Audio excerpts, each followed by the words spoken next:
In the days when the judges ruled Israel, a famine struck the land. A man named Elimelech from Bethlehem in Judah decided to move to the country of Moab with his wife Naomi and their two sons, Mahlon and Kilion. Tragically, Elimelech died, leaving Naomi with her sons.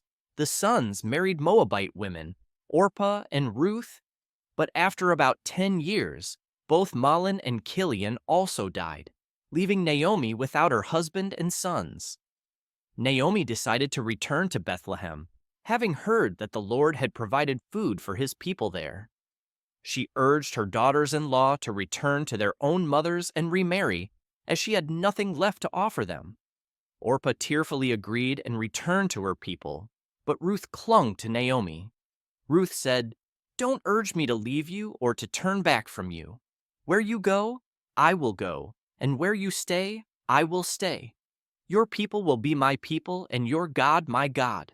Where you die, I will die, and there I will be buried.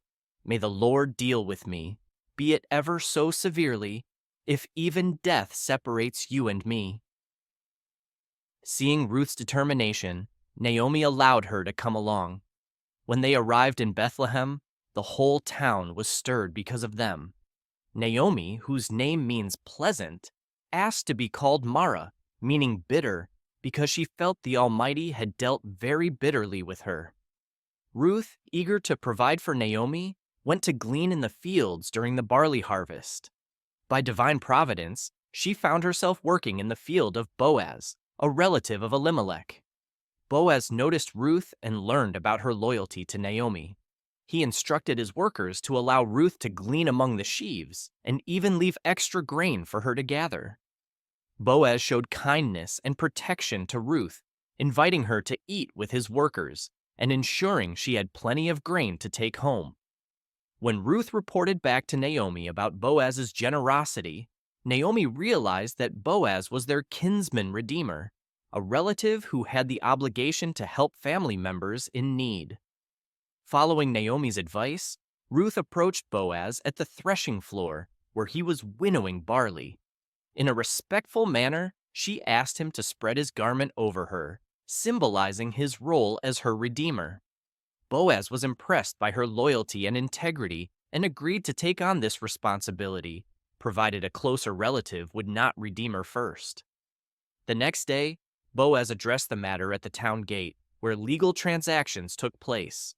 The closer relative declined to redeem Ruth and Naomi's property, allowing Boaz to fulfill his promise.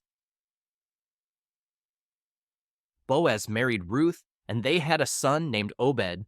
The women of Bethlehem rejoiced with Naomi, celebrating the birth of Obed, who would be a restorer of life and a nourisher in her old age.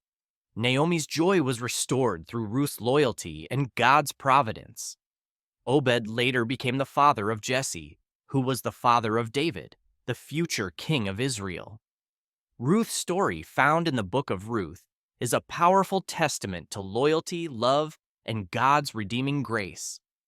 Ruth, a Moabite, became part of the lineage of Jesus Christ, demonstrating that God's love and redemption extend to all people,